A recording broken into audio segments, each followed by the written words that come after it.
Señores, bienvenidos a otra entrega de Sondeo. Arrancamos la semana.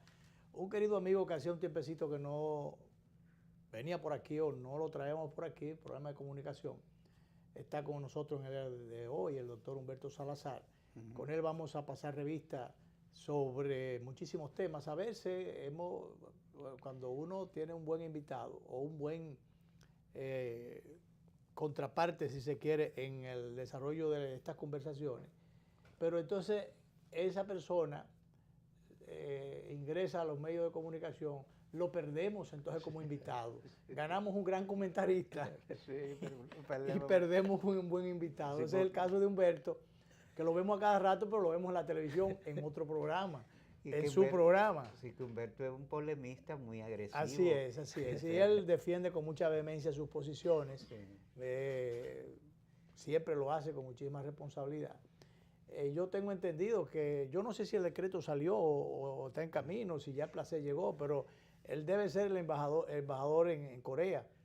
De todas maneras, de allá no es que salen los misiles a veces que Donald Trump... Él va a la otra Corea. ¿A la otra Corea? Corea? Sale que de Corea del Norte. Él va a la otra Corea. Sí, sí, a la Corea próspera. Y de allá no tiran para la otra Corea. Que yo lamento que esa Corea por la que yo simpaticé esté hundida en un silencio, en una miseria terrible.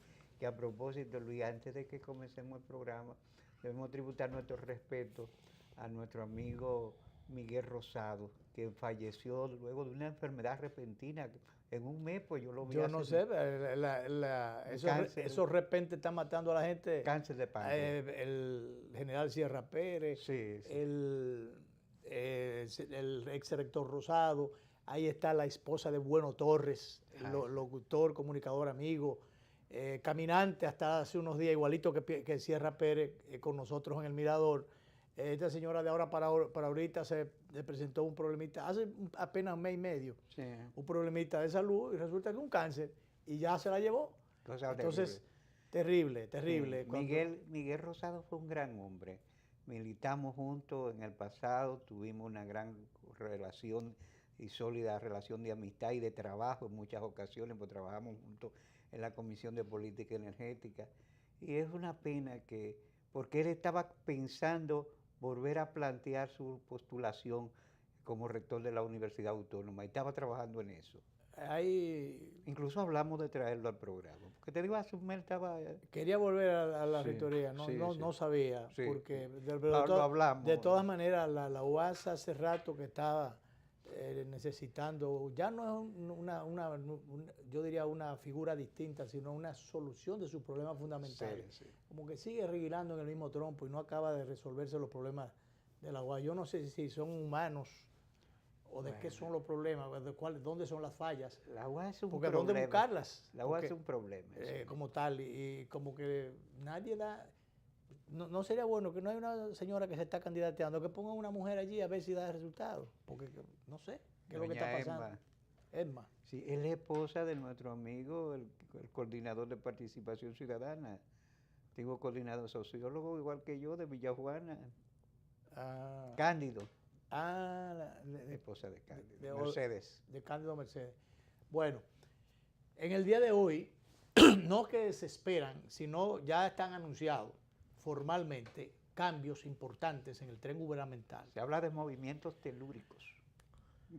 Ojalá que fueran telúricos y temerosos para los que habrían de estar involucrados. Pero lo dijo el ministro administrativo de la presidencia, José Ramón Peralta, que es el principal vocero que tiene, el vocero por excelencia que tiene el presidente Danilo Medina. Se entiende que cuando habla José Ramón, habla el presidente Medina. Es igualito que cuando lo hace Gustavo Montalvo. Sí, pero Gustavo Montalvo siempre... Pero un hombre de más bajo perfil, pero sí, pero cuando él habla se sabe que se está hablando a nombre del gobierno y que detrás está el apoyo político del presidente de la República. Es de los hombres del presidente. Asimismo, cuando habla José Ramón Peralta. Y decía Guarones Rosa en un reportaje del fin de semana, que vendrían cambios después del 27, parece que se había orejeado un poquito, pero no, José Ramón dice, hoy después del mediodía. Antes del 27. Hoy después del mediodía, sí, bueno, sí. Pues hay sitios donde está el juidero o donde están muy pianitos los otros, porque se están esperando cambios. Hay escritorios recorridos. En Indotel, que yo sepa, en el tema, nos podemos adelantar, en el tema de ¿cómo que llama? En el área de salud. Sí, no, sí. no a nivel de ministerio, sino, No, ¿cómo que se llama? Servicio General de Salud. Sí, creo que sí. Y bueno, hay movimientos en la cumbre. Ojalá que sean muchos los cambios. No porque algunos funcionarios necesariamente sean malos, a lo mejor no son buenos, pero sí, yo creo que los gobiernos deben mover un poco la costelera. Yo no veo la necesidad de que un ministro, el presidente sí es electo por 4 años, y los otros que son cargos administrativos designados por decreto, yo creo que eso hay que darle un movimiento, no solamente por darle oportunidad a los otros compañeros o miembros del equipo, de los equipos de campaña, que participaron, que trabajaron y que tuvieron sus expectativas que muchas veces están ahí frisadas todavía, congeladas, porque no le han dado ni los buenos días. Entonces, no solo por esas cosas, sino porque con esos movimientos fluye un poco, el gobierno se ve dinámico, se nota dinámico, la escobita nueva barre bien, se dan nuevas oportunidades. Lo primero es que el titular cambia, el chofer lleva al chofer, la secretaria y el guardaespaldas, por lo menos. Entonces, esos cambios son buenos en las instituciones y sobre todo, y más importante que cualquier otra cosa, señores, los funcionarios no se envalentonan tanto, que llega el momento que están tan encima, tan arriba, que se creen por encima del bien y del mal, y que se creen que los cargos son suyos, y que se creen que los cargos son eternos. Y eso pasa en todos los gobiernos, en todos los partidos, en todas las épocas. Eso no estoy hablando de ahora, estoy hablando de todos los tiempos. Hay gente que no está acostumbrada, alguna como no está acostumbrada para el éxito, sí, ni para tener cuarto, tampoco están acostumbradas para tener un cargo, porque se vuelven locas, se alocan. Sí. Hay gente que sí. Se alocan, entonces quedan mal con la familia, quedan mal con el país, quedan mal con su gobierno, con su presidente, con su partido, con su pueblo. Entonces se hacen daño a sí mismos, se entierran para siempre muchísimos funcionarios, porque sencillamente se alocan. Entonces por eso los presidentes, que son los líderes y los que tienen la mayor responsabilidad, y los que fracasan cuando las cosas no quedan bien, porque se les pega a todos los presidentes, de todo, hasta que le cambien una bandera por otra. Qué abuso, ¿eh? Sí, sí. Sí, bueno, se está llegando a extremismos. A extremismos, y que no veo las consecuencias. Entonces yo creo que los presidentes tienen que cuidarse un poco de eso. Leonel tuvo el gran error de que dejó por mucho tiempo a muchísima gente que se pasó los 3 periodos ahí. Sí. Y después siguieron, cuando Danilo también siguieron algunos. Entonces, no, pero eso agita como el que come mucho chicharrón. Eso no puede ser tanto tiempo. Entonces yo me alegro que hayan cambios anunciados en el día de hoy por el ministro administrativo y ojalá que sean muchos. Yo creía que eran menos, pero parece que son muchos y ojalá, porque incluso no había expectativa de cambio. No había sobre ninguna, todo, qué sé yo, se esperaba, y sobre todo que Danilo estaba haciendo en ese sentido las cosas diferentes. Sí. Balaguer siempre alguien quitaba o cambiaba o rotaba. Sí, para esta fecha. Porque eso creaba expectativa y a la gente le gusta, No solamente ver caer a algunos, sino ver subir a otros. Sí. Por ejemplo, a mí me gusta esa designación en Corea. En Corea, sí. Yo estoy esperando ya mi próxima invitación. ¿Tu próximo decreto? Invitación. Yo creía. Invitación, pero no creo que esté en la lista de lo decretable. Bueno, bienvenido Humberto. Hola, ¿cómo están? Un placer para nosotros, Luis, que esté con nosotros. Danilo, yo he sido parte, lo cierto es que me parece extraño. Sí. A falta de invitación, no sé si fue que me fui por un lado donde a ustedes no les gusta. Esperando una porque vez. Yo soy parte de sondeo desde todas las etapas. Todas las etapas. Son descuidos de Volques, que es coordinador. Sí. Y entonces a veces él se descuida por el mucho trabajo que tiene. No, y eso pasa, lo que tú dijiste, Luis, pasa. Y me ha pasado, por supuesto. Como yo soy parte de un programa con don Freddy Sandoval en la tarde, en Teleradio América. Buenos amigos. Pues muchos de mis amigos dicen, pero están acostumbrados a verme en otro lado, ¿verdad? Sí. Es la verdad. Y le dije a Volques cuando me llamó, que es que yo casi no acepto invitaciones, solamente algunos amigos. Él me sorprendió, me dijo, no, yo sé que a lo bueno, mucha gente viene aquí, como vino Macorís, por ejemplo, el otro día. Sí. La semana pasada. La semana pasada, Macorís no está yendo a ningún programa. Entonces yo lo invité, estábamos chateando, conversando algunos temas. Y entonces después, no, pero eso usted me está diciendo, vamos a decirlo en el programa. Y bueno, ¿qué voy a hacer? Entonces, igual que me llamó, yo estaba corriendo. Le dije, yo te llamo como en media hora, sí, déjame terminar este pero tema. me alegro lo llamé. y te agradezco porque realmente... No a ustedes, yo a ustedes. Te agradezco porque en definitiva, no solamente por la variedad, sino también por el afecto, los afectos. Claro. Y nos gusta siempre... Además que tú tratas temas con mucha vehemencia, con mucha responsabilidad, que a nosotros nos gusta esas cosas. Sería bueno que pasemos revista. ¿Cuándo piensas irte? ¿El decreto salió? Digo, el decreto no, el placer ya lo mandaron. Sí, ya sí, el Congreso aprobó. Ya está aquí, faltan todavía trámites. Ok. Pero que quieren salir de mí tan rápido. No, para nada, al contrario, yo creía que tú no querías salir del país o te viste en la obligación de... No, yo pedí salir del país. ¿Tú sabes que salir del país? Que yo, ¿Y si la medicina o los enfermos se enferman aquí en tu ausencia? No, porque hay otros hace 5 años aproximadamente. ¿Es tu primera experiencia en el servicio? Yo dejé la práctica diaria de la medicina. Mis intereses en el sector salud solamente están en las acciones que tengo en las clínicas donde compré acciones durante toda mi carrera profesional, pero yo no estoy ejerciendo la medicina actualmente. ¿No estás ejerciendo la medicina? No, estoy dedicado a lo mismo que ustedes hacen. Yo a la política y a la comunicación. Una columna diaria, tengo un blog que gracias a Dios es bastante exitoso, que se llama Chispas, en drhsalazar.com. Yo escribo todos los días y participo pues en el programa 360 grados con mi amigo y hermano Oscar Medina y con don Freddy Sandoval. Eso es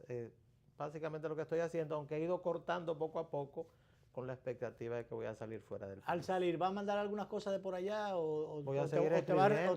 Voy a seguir escribiendo, yo soy igual que tú. O sea, no, después que uno se acostumbra a escribir todos los días, le hace falta. Claro, pues es que además de ahí nadie te quitan, ahí no hay decreto que te quite, nada de esas cosas. Yo cuando estuve en el Banco de Reserva, cuando estuve en Centro Médica, director en una oportunidad, a donde quiera que sea, yo sigo escribiendo.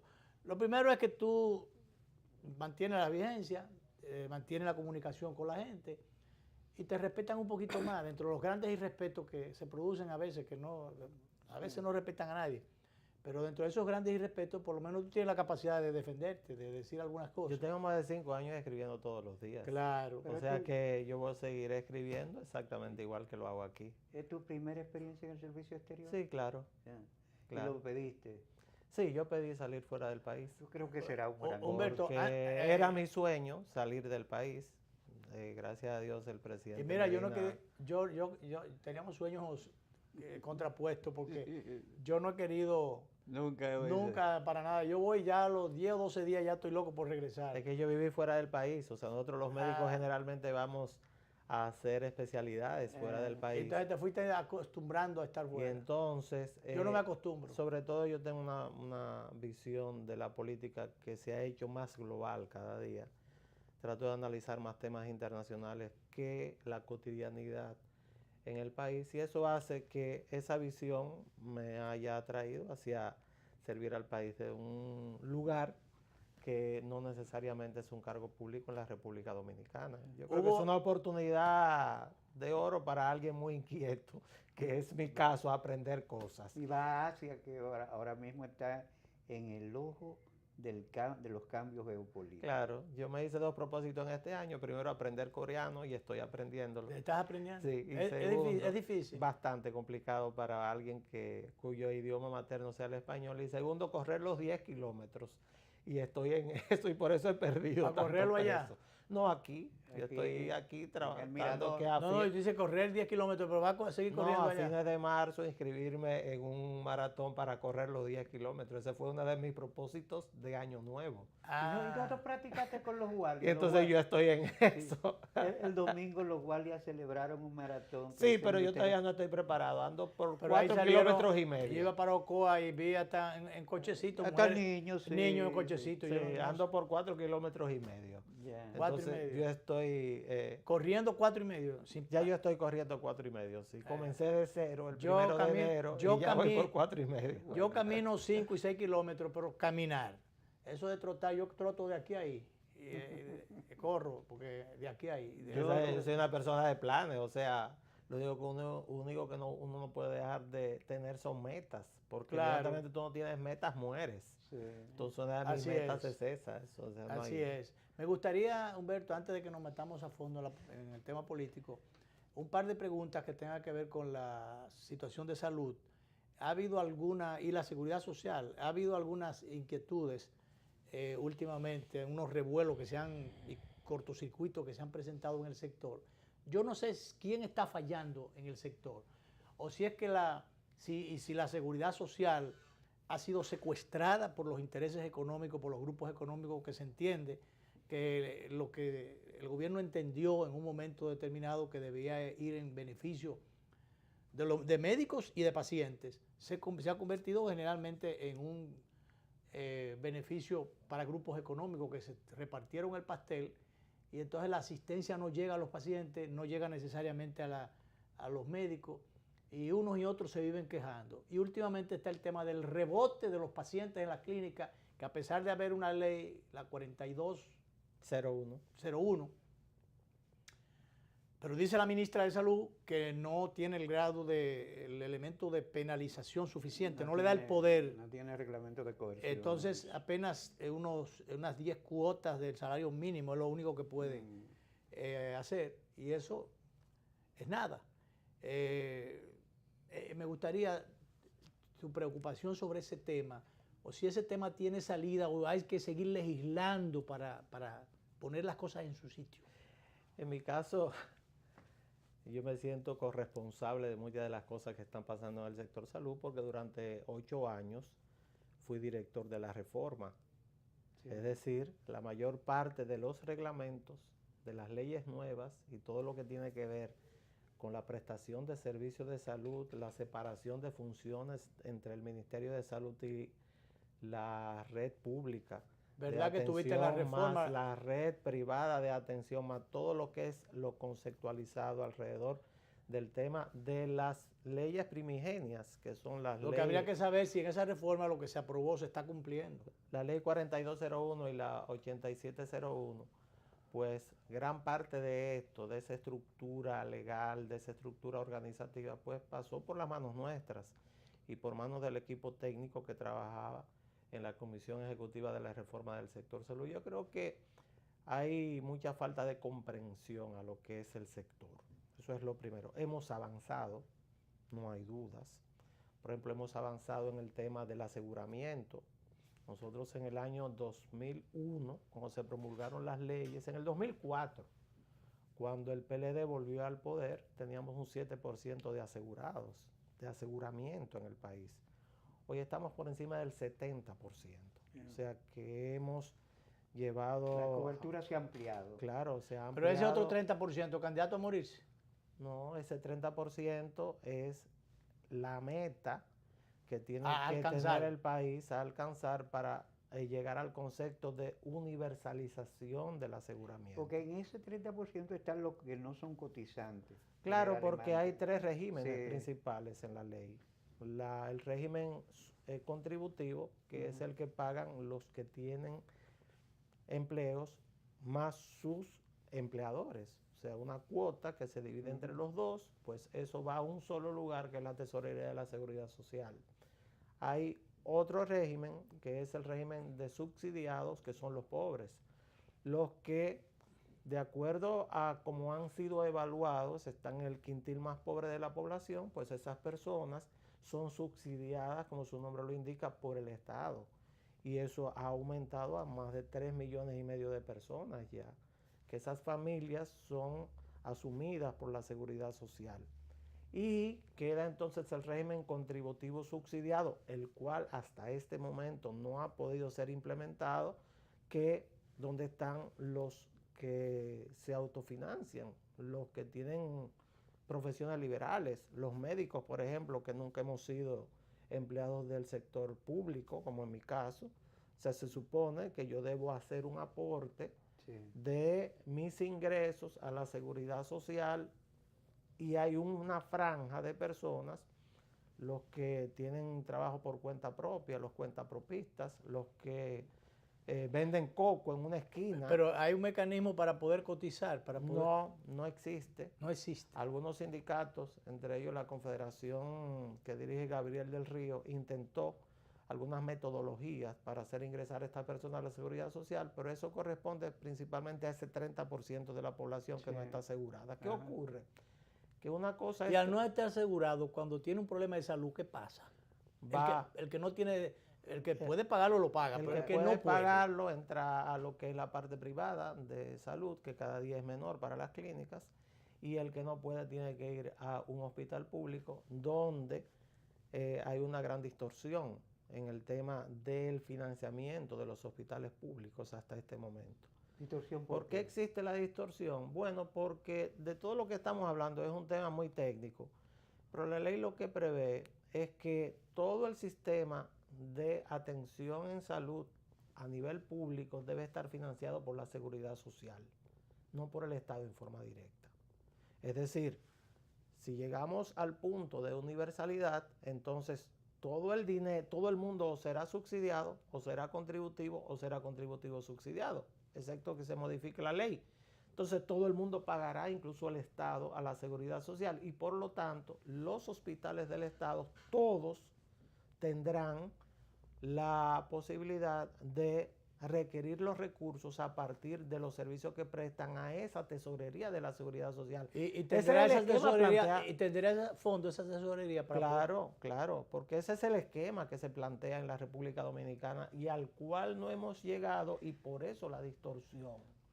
Pero la distorsión, Humberto, comenzó cuando, yo recuerdo, el pleito entre los periódicos y los bancos, que comenzaron a jalar la tajada para acá, y entonces dejaron fuera prácticamente de los beneficios a médicos, a clínicas y a pacientes, y se llevaron el filón. Hay un beneficio, hay unos beneficios ahí. Porque es que hay un tema que hay que entender. Lo primero es que nosotros, y me lo preguntaba un abogado la semana pasada, un amigo nuestro, que nos llamó con esa misma preocupación. Nos decía hasta dónde se está cumpliendo el precepto constitucional o el mandato constitucional de que hay que darle salud absolutamente a todo el mundo.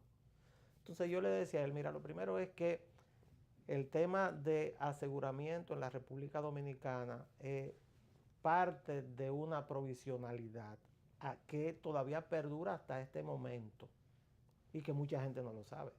Provisionalidad. ¿En qué? No sé si ustedes recuerdan. Pero tenemos la ley, faltan reglamentos. ¿O faltan qué? No sé si ustedes recuerdan que en diciembre del año 2007 fue que se implementó un plan básico de salud. Sí. Hasta ese momento, del 2001 hasta esa fecha, todo el mundo se resistía. Y ese plan básico no era tal plan básico, era un plan de servicios de salud que se llama, o cuyas siglas son PDSS. Eso era provisional, para que posterior a su implementación, entonces hubiera una evaluación de todos los actores y a través del Consejo de la Seguridad Social llegar al plan básico de salud. No se ha llegado. Estamos trabajando en una provisionalidad de más de 10 años. Esa evaluación no se ha hecho. No se ha hecho. Entonces, al no hacerse, no ha podido construirse la estructura que soporta todo el tema financiero del sector salud, porque el problema del sector salud no es el mismo de pensiones. Cuando usted plantea una masa monetaria para pensiones, usted está recaudando dinero, transfiriéndolo al sector financiero, teniendo beneficios a partir de la colocación de esos recursos, pero usted va a comenzar a pagar cuando esa gente comience a jubilarse. En el sector salud no ocurre lo mismo, porque... O sea, hay fondos ahí que no se van a utilizar ahora, mientras hay otros renglones de la salud que no tienen un cheque. La administradora de riesgos laborales, por ejemplo, del Instituto Dominicano de Seguros Sociales, tiene una masa monetaria de más de 24 mil millones de pesos sin uso. Sí. Sin uso porque no hay reclamos. Que están los bancos con ellos. Que debieron ir por lo menos a programas sociales o a la construcción de vivienda económica. Pero eso no es lo que dice la ley. No. Pero debió modificarse, pero sencillamente hubo una oposición cuando se quiso... Es que a esa ley no se le ha puesto la mano. O sea, no le puede poner la mano a esos recursos. Pero esos cuartos se van a podrir ahí. Bueno, siguen subiendo. Llegarán probablemente este año a cerca de 27, 28 mil millones de pesos. Pero en el tema salud no es lo mismo. En el tema salud, el dinero que llega a la seguridad social, perdón, a la tesorería de la seguridad social es requerido ¿por quién? ¿O por quiénes? Por quienes prestan los servicios. ¿Quiénes prestan los servicios? Las clínicas, hospitales, no. Prestan, no. Las ARS son administradoras de riesgo. Sí. De riesgo. Son intermediarios. Pero entonces, ¿quiénes son los que manejan los cuartos? Las clínicas, los hospitales y los médicos. ¿Y la AFP? Por más, no. Las clínicas, los hospitales y los médicos. A muchos colegas no les gusta que yo lo diga, pero es así. Y yo le voy a poner un ejemplo a usted. Pero hay muchos médicos mal pagos que le dan... Espérese, porque hay, como todo en la vida, hasta en el cielo hay categoría. Usted no ha escuchado eso, don Sí. Luis. ¿Tú oído eso, verdad? Allá está. Hasta en el cielo hay jerarquía. El que tiene la llave, el que Entonces cierra la puerta. hay médicos que les ha ido muy bien desde el punto de vista de lo que es su profesión y a otros no tanto. Como abogado, como ingeniero, como arquitecto, como periodista, como cualquier profesión. Entonces, ¿qué ocurre? Usted va a cualquier clínica privada para que vean lo que es el aumento de aseguramiento. En el día de hoy o mañana, váyase a las 7 de la mañana a cualquier clínica privada, a cualquier laboratorio privado, de esos que sacan sangre, o a cualquier centro de diagnóstico por imágenes, de lo que hacen placas, sonografía. ¿Qué pasa ahí? Que no cabe la gente. Yo veo el gentío. Y antes por la mañana, ¿qué ocurría? Estaba vacío. Totalmente. Los médicos solamente trabajábamos en la ¿qué tarde. indica eso? Que ha habido una mejoría en el servicio. Que hay una mejoría en la cobertura. Una ampliación de la cobertura. Y que los que prestan los servicios en este momento están ganando más dinero que nunca. O sea, clínicas, más servicios, más recursos. Claro. Pero entonces, ¿dónde era que estaba el tranque ante el tapón que no asistía? Hay un problema. ¿Cuál es el problema? Ahora vamos, esa es la bondad. El cuello botella, ¿dónde que está? El cuello de botella está en que no se ha aplicado la ley. O sea, hay una ley que nosotros redactamos y con la doctora Altagracia Guzmán, la actual ministra, negociamos en el Senado de la República, que es la ley que crea, primero la ley que divide el Ministerio de Salud, de acuerdo a la antigua ley 4201, debía dividirse en la parte de producción social de salud, que tiene que ver con vacunaciones, manejo de restaurantes, manejo de todo lo que... ¿Por qué no se cumple la ley? Nos afecta porque la pata que corresponde a la estructuración de los servicios desde el nivel primario no se ha podido cumplir. No se ha podido cumplir porque hay resistencia por todos lados. Resistencia por todos lados. O sea, a las clínicas no les conviene que haya atención primaria en salud. Pero si no hay atención primaria en salud, el sistema desde el punto de vista financiero no es sostenible. Entonces, al no ser sostenible, ahí viene una de las grandes distorsiones, Luis y Danilo. ¿Cuál es? Que nosotros la atención primaria hay que pagarla. No, la atención primaria está dentro del plan básico, que no se ha podido implementar. La atención primaria es una cantidad de atenciones básicas que no se han podido implementar y que incluso nosotros hasta que ¿Y qué impide que se implemente? La resistencia, la resistencia de las clínicas, resistencia de las sociedades especializadas. Porque entonces perderían si le aplican eso. Claro. Porque las cuotas son más bajitas que lo que dice la ley a lo que cobran los médicos. Es que ustedes se van a echar para atrás. Lo que dice la ley que debe cobrar un médico como copago son 100 pesos. Eso es una barbaridad. Sí. Son 100 a mí me han dicho los médicos, más. miren, nosotros bregamos con el tema del seguro, porque es que, miren, el seguro lo que nos paga a nosotros es tal cosa. Es una barbaridad. Sí, pero que... Ni a un picapiedra, no pago cosas picapiedra. Sí, pero el copago que se cobra aquí es altísimo. Váyase donde un cardiólogo. ¿Qué ocurre? Porque tiene que haber un agente. La cuota entonces, porque yo recuerdo que antes eran 20 pesos, después 500 pesos, pero ahora. Pero el tema es que es un tema financiero, es que tiene que haber un agente de contención de costos. Sí. Salud, usted no puede tener un carnet de la Seguridad Social e irse por un dolor de cabeza donde un neurólogo. No lo puede hacer, no lo soporta el sistema. ¿Por qué no lo soporta? O sea, que hay que ir a la atención primero para ver si no hay que ir a la especialista. Para ver si usted lo que dejó de tomarse la pastilla para la presión, para ver si usted lo que tiene un principio de gripe, para ver si usted lo que tiene... Para que te refieran. Claro, para que te refieran. Ese es un lío. Ese es el nudo. Porque a mí me gusta ir donde mi cardiólogo. Páguelo. El de mi casa. Páguelo. Sí. El que me de mi usted familia, lo paga. Que es el que me referencia. Usted lo paga. Si a usted le gusta eso, usted lo paga. Eso es un lío. No, ¿Quién me dice a mí que cuando me duele cualquier cosa, aunque no sea de cardiología, yo no voy a ir primero donde García Ramírez? Es que ese sistema es el que funciona como método de aseguramiento en cualquier parte del mundo. Nosotros... Pero ahí la resistencia primera de los pacientes, que no quieren que le ponga la mano uno que no conozca. Por eso yo siempre planteé al interior del gobierno que había que causar una ruptura de costumbre en el país. Si usted va a tener un sistema de aseguramiento universal, usted no puede tener gente que vaya, como dices tú, a donde el médico que le guste. Es que si tú no vas donde el médico que te guste, que a ti te guste y que tiene confianza y que te conoce tu familia, te matan. No, O señor. te matan por el bolsillo, o te recetan cosas que no tú... lo soportan. Ahí lo que pasa también que los médicos El sistema no lo soporta. Los especialistas con médicos de familia y generales se están quejando porque, como tú dices, la cuota, entonces, y ellos son los que tienen que referir. El problema, Luis, es que no lo soporta, es un problema financiero. Va a quebrar el sistema si se aplica eso. Si se aplica eso. No, ahora mismo. No, ahora no. Ahora mismo la siniestralidad de las administradoras de riesgo de salud, aunque ustedes no lo crean, tanto que son acusadas permanentemente, está por encima del 92%. Eso significa que si no tuvieran esos planes complementarios, si no tuvieran una masa monetaria en el sistema financiero normal, que es a lo que los obliga pero la hay que complementar todas. Que hay que complementar aquella masa. Digo, yo sé que hay mucha gente que no le gusta lo que yo digo, pero esa es la realidad. Cobran muchísimo, pero... mira, y esa división de que la ministra no es la jefa de todo el sistema, porque entonces hay... Eso lo dice la ley. Lo dice la ley. Eso lo dice la ley. La ley dice que el ministerio... Me dicen que hay cambio ahí, no sé si es verdad. Esperemos. Dice que limpió ya el escritorio. Doña Tati. No, en el ministerio no, a nivel de dirección. Bueno, vamos. Y fíjense lo siguiente.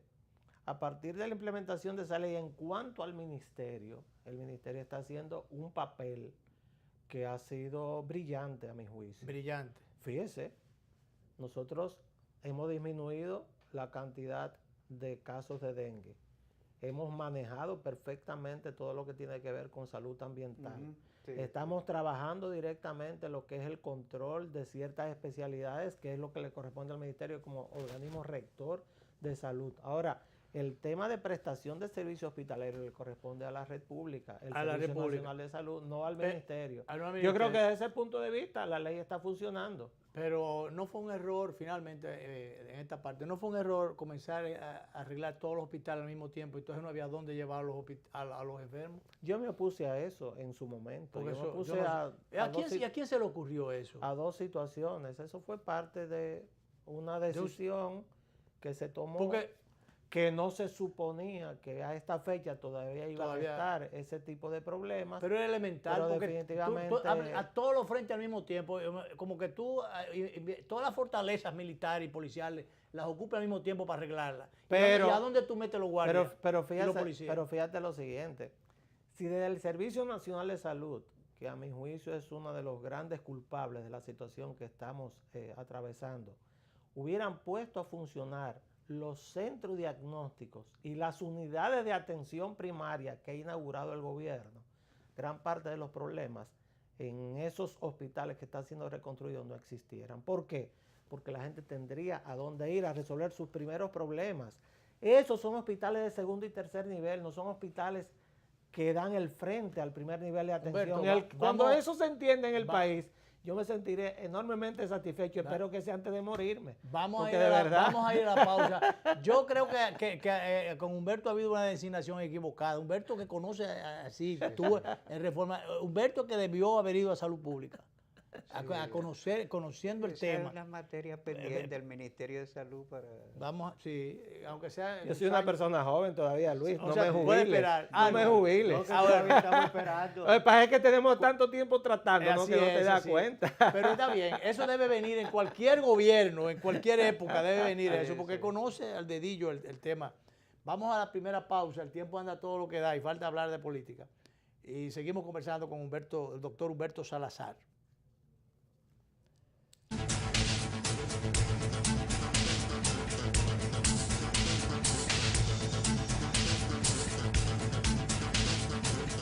Cada día me despierto con su aroma, con su compañía y su alegría.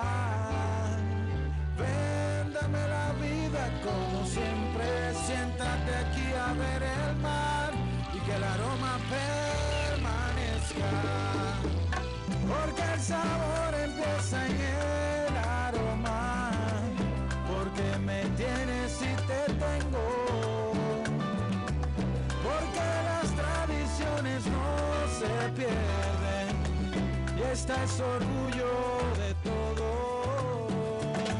Ven con tu café de siempre, con sabor que enamora, con esencia de familia, con Café Santo Domingo. Café Santo Domingo, sabor que empieza en el aroma. Tu café de siempre.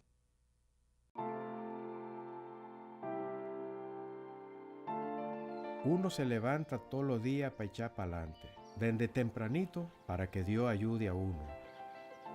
Darle de comer al país entero no es nada fácil. Cuando empezamos con la cooperativa éramos como 10, cada uno con su parcelita, poquita tierra. Pero ellos nos enseñan que cuando nos unimos logramos mucho más, siempre con ganas de trabajar. Fuimos aprendiendo y creciendo toditos juntos. Primero con Coopera y mañana usted verá que ese sueño de exportar con Prospera lo vamos a lograr. Lo mejor de nuestra tierra llegará al mundo entero.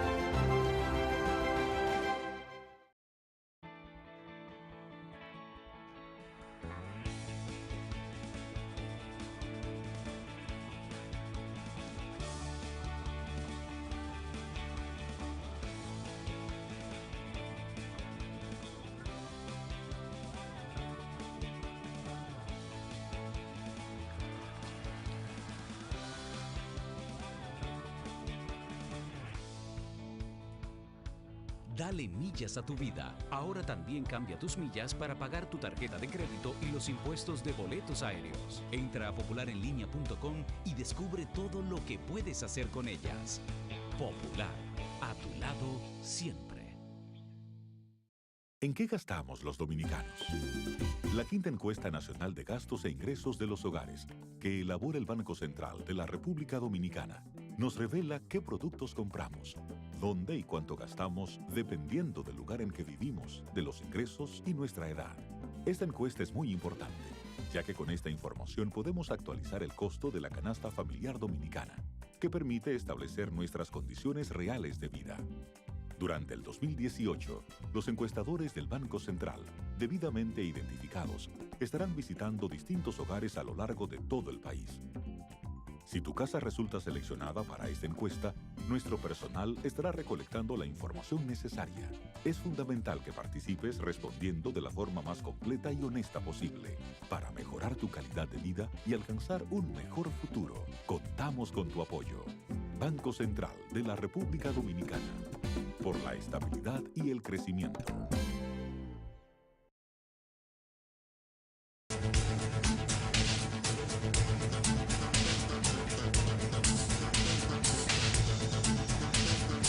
Bien, señores, seguimos nuestra conversación esta tarde interesante con el doctor Humberto Salazar. Humberto, ya tú no eres reformista, ¿verdad? ¿Te llegaste a inscribir en el PLD? Yo soy balaguerista, siempre he sido balaguerista. Balaguerista, pero ahora sin Balaguer, y entonces... Lo que ocurre es que...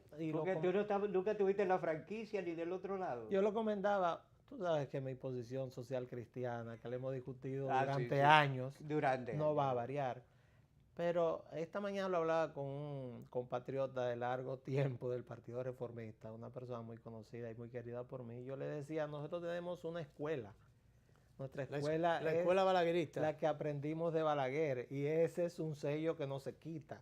Así que en mi caso... Pero dice Orlando Gil que los reformistas no han crecido, que ellos quizá la ilusión... Es que el reformismo no existe. No existe. No, el reformismo no existe. Y Balaguer no está ahí entonces. Como partido. Lo que ocurre es que Balaguer fue una escuela. Entonces, el Partido Reformista es un espectro político, un espectro. Unas siglas. Unas siglas. O sea, porque un partido político debe tener una estructura. Claro, claro. Y esa estructura que debe aparecer en todo el país y que hay un grupo de gente que se moviliza alrededor de esa estructura, eso no existe en el Partido Reformista. ¿Qué te separó de Quique o te dividió de Quique, que es el que maneja las siglas? Quique y yo nunca estuvimos juntos en el mismo proyecto. O sea, en mi caso, yo entré al Partido Reformista a través de los grupos médicos, me adherí al proyecto del licenciado Jacinto Paida, donde llegué a ser jefe de campaña, y posterior a esto, en el 96, me adherí a lo que es el proyecto de cohabitación entre bochistas y balagueristas, como digo yo, entre el PLD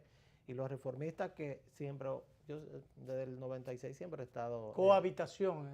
Sí, apoyando lo que fue a mi juicio, el espacio de sustitución que creó el presidente Balaguer para su salida del poder. Y esa sustitución que él escogió, yo respeté y asumí, fue el Partido de la Liberación Dominicana. Ahora, yo no soy miembro del Alguna gente PLD. pensaron que fue por una forma de evitar la persecución, cubrirse en salud para evitar la retaliación que pudiera sobrevenirle al Partido Reformista. No, para eso habría que analizar lo que ocurrió en el año 1994, las circunstancias que hicieron a Balaguer dejar que se recortara su mandato, permitiendo una reforma constitucional inconstitucional, porque al mismo tiempo que se recortó su mandato, se permitió que los Es verdad que fue legisladores... Es verdad que fue inconstitucional a pesar de las trampas, porque eso fue un proceso muy fraudulento. Bueno, fue tan fraudulento que inmediatamente después... Pero se quedaron los legisladores, porque ahí te fue doy tan razón. fraudulento, Luis, que posteriormente se ratificaron los resultados electorales. El PRD no llegó al poder.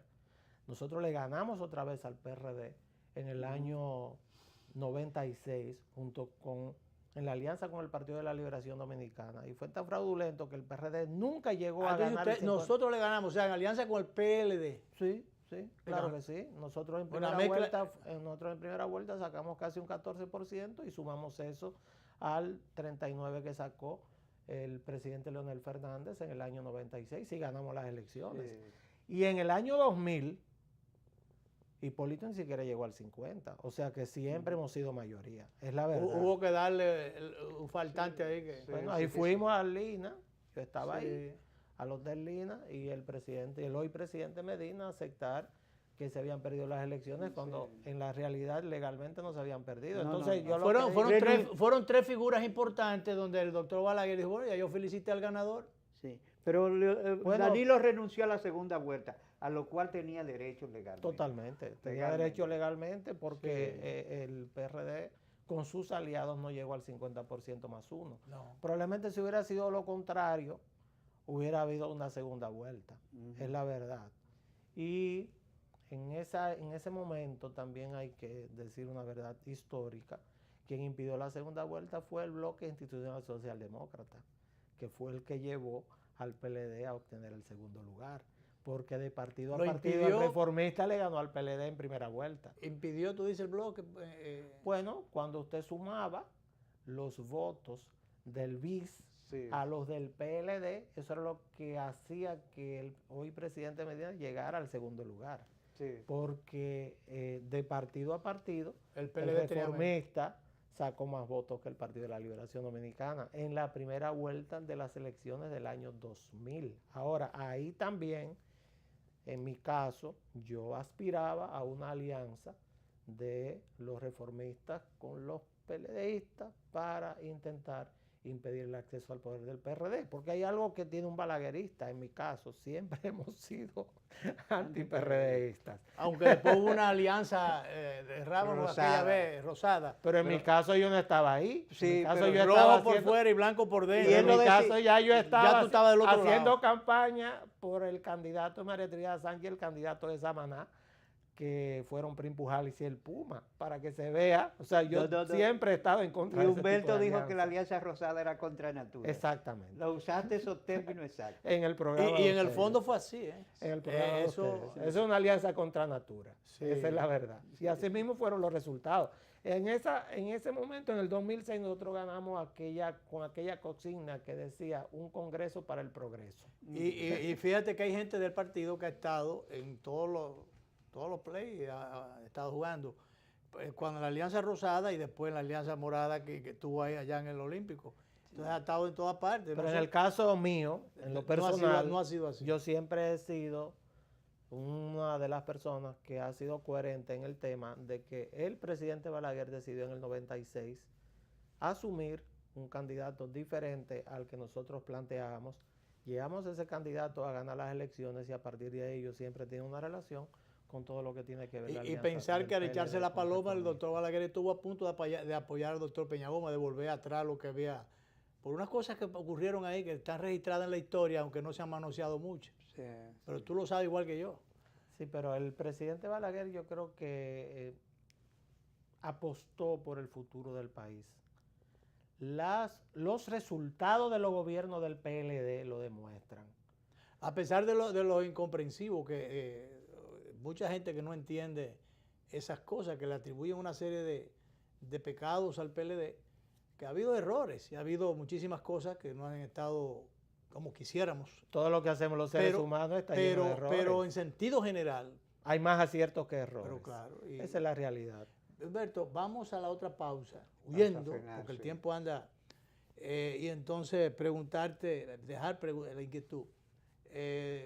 Sabíamos que tenías una posición política en un momento determinado, te fajaste en la campaña, pero en algún momento fuiste crítico y después te consideraban hasta, qué sé yo, hasta como un bicho raro. Hereje. Sí, sin embargo, la situación después cambió. Me gustaría saber cómo se produce el reencuentro, el acercamiento con tu familia PLDista, porque en definitiva... No, ya está integrado. Claro. Tiempo. Vamos allá y que él nos responda entonces. Humberto Salazar es nuestro invitado hoy. Vamos a la pausa.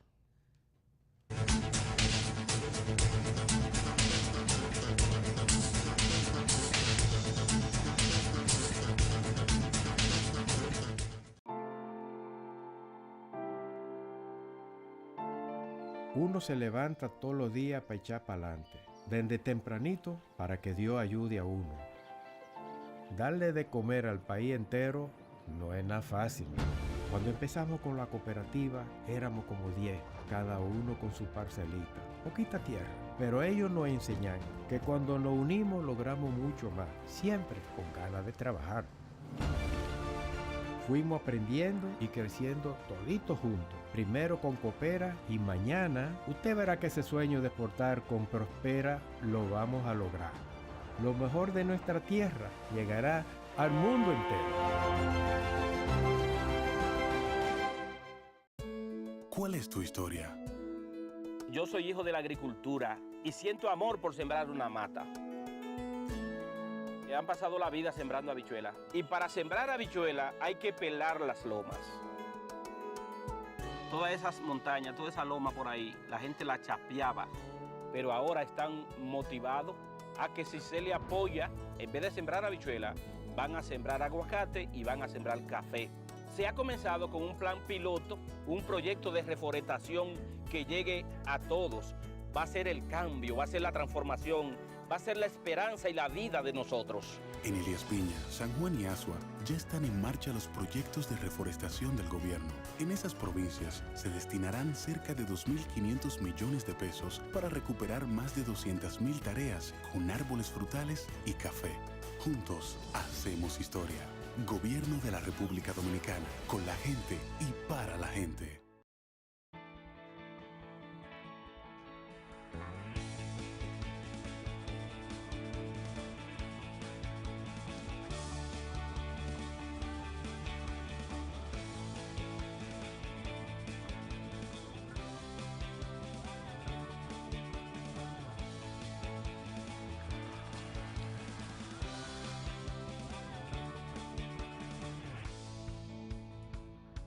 Dale millas a tu vida. Ahora también cambia tus millas para pagar tu tarjeta de crédito y los impuestos de boletos aéreos. Entra a popularenlinea.com y descubre todo lo que puedes hacer con ellas. Popular, a tu lado siempre. ¿En qué gastamos los dominicanos? La quinta encuesta nacional de gastos e ingresos de los hogares, que elabora el Banco Central de la República Dominicana, nos revela qué productos compramos, dónde y cuánto gastamos dependiendo del lugar en que vivimos, de los ingresos y nuestra edad. Esta encuesta es muy importante, ya que con esta información podemos actualizar el costo de la canasta familiar dominicana, que permite establecer nuestras condiciones reales de vida. Durante el 2018, los encuestadores del Banco Central, debidamente identificados, estarán visitando distintos hogares a lo largo de todo el país. Si tu casa resulta seleccionada para esta encuesta, nuestro personal estará recolectando la información necesaria. Es fundamental que participes respondiendo de la forma más completa y honesta posible para mejorar tu calidad de vida y alcanzar un mejor futuro. Contamos con tu apoyo. Banco Central de la República Dominicana. Por la estabilidad y el crecimiento.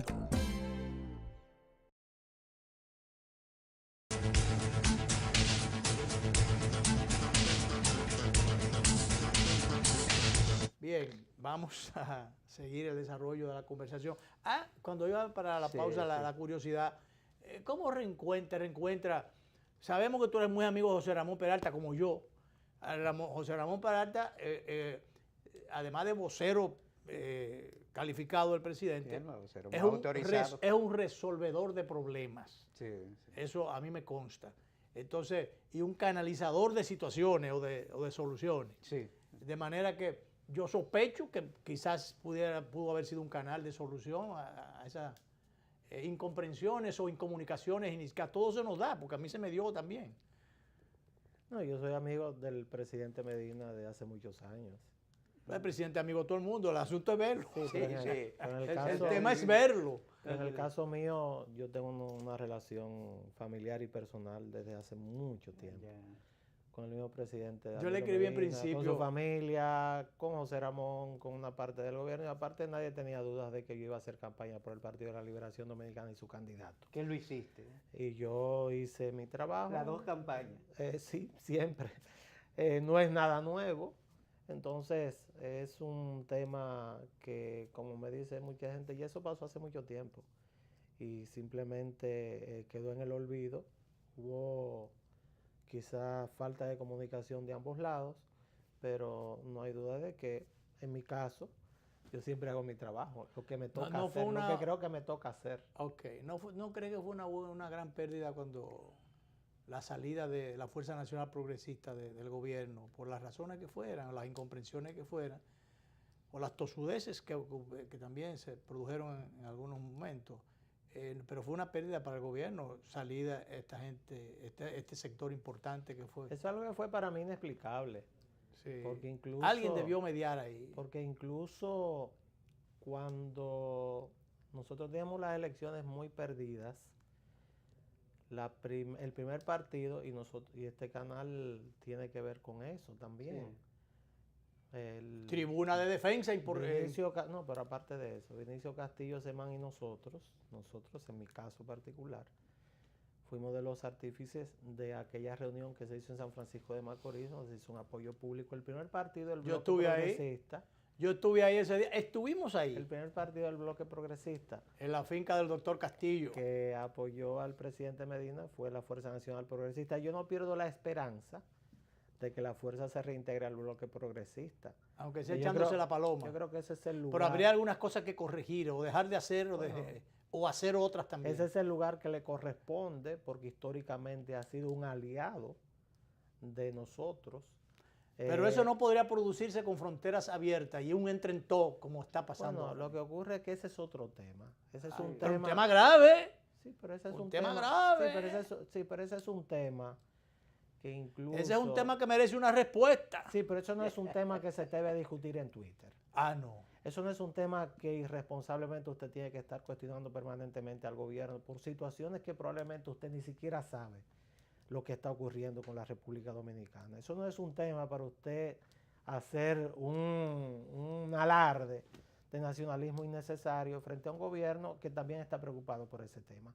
Yo creo que eso no es un tema. Pero hay algunos descuidos, hay algunos descuidos, hay preocupación, pero hay algunos descuidos. Sí, pero yo creo que... Hay unos descuidos. Yo creo, Luis, y ya hay un cuestionamiento serio de parte de algunos de los cerebros mejores amoblados del mundo al uso de las redes sociales para tratar temas serios. Ese es un tema muy serio. No hay un relajo con el uso de las redes. Para usted estar todo el tiempo, estar tratando ese tema sin darse cuenta que usted también asume una responsabilidad desde el punto de vista personal y desde el punto de vista partidario.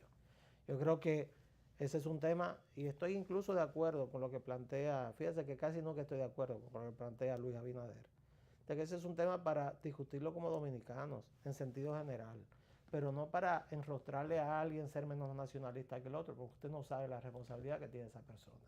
Eso es lo que el programa se acabó y no hablamos de los temas la reelección vista desde el punto de vista institucional. Vamos a hacer un programa completo solamente antes de irse va a tener que volver para hablar del tema reelección. Un solo claro, digo, sabiendo que yo soy un reeleccionista convicto y confeso, porque soy aún sabiendo los daños que han hecho porque soy balaguerista. Los daños que han hecho las reelecciones cuando son mal llevadas. Todo lo contrario, en base a la reelección hemos construido un país. Mira, como diría el padre Abelino, de eso seguiremos hablando. Tendremos que hablar. Tendremos que hablar de eso, Humberto. Perfecto. Gracias por acompañarnos el día de hoy, a Humberto, ustedes. por sacar este tiempo para nosotros, es de mucho valor para nosotros. Gracias. Esta noche a las 11:30 vamos a repetir esta conversación muy provechosa con el doctor Humberto Salazar. Nos vamos, nos vemos.